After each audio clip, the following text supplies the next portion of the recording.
اسلامیہ college Peshawar میں خصوصی کھلاڑیوں کے لیے رنگ برنگی نیشنل ایبلٹی سپورٹس فیسٹیول کا آغاز ہو گیا۔ فیسٹیول میں ملک بھر سے 500 کھلاڑیوں نے حصہ لیا، جن میں خواتین اور بچے بھی شامل ہیں۔ پرسن ود ڈسیبلٹیز جتنے بھی ہیں ان کے لیے ایسے ایونٹس ہو تو ان کو ایک حوصلہ افزائی ملتی ہے، ایک دوسرا یہ کہ ان کو گھروں سے نکلنے کا ایک موقع ملتا ہے۔ لوڈو اور ٹیبل ٹینس میں پارٹیسپیٹ کیا ہے۔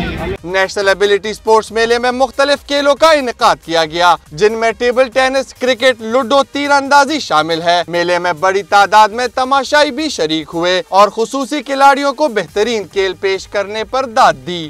40 رن بنایا، میچ نے جیتا ہے، انشاءاللہ فائنل بھی جیتیں گے۔ خیبر پختونخوا اور تھرو آؤٹ پاکستان سے جو ٹیمیں آئی ہیں ان کے ٹیلنٹ کو ایکسپلور کرنا۔ منتظمین کے مطابق اس قسم کے فیسٹیول کا مقصد خصوصی افراد کو سپورٹ کرنا ہے تاکہ وہ بھی زندگی کی دوڑ میں آگے آئیں۔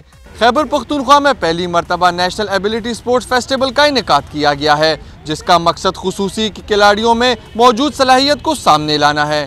کیمرامین شبیر حسین کے ساتھ زاہد امداد، ڈان نیوز، پشاور۔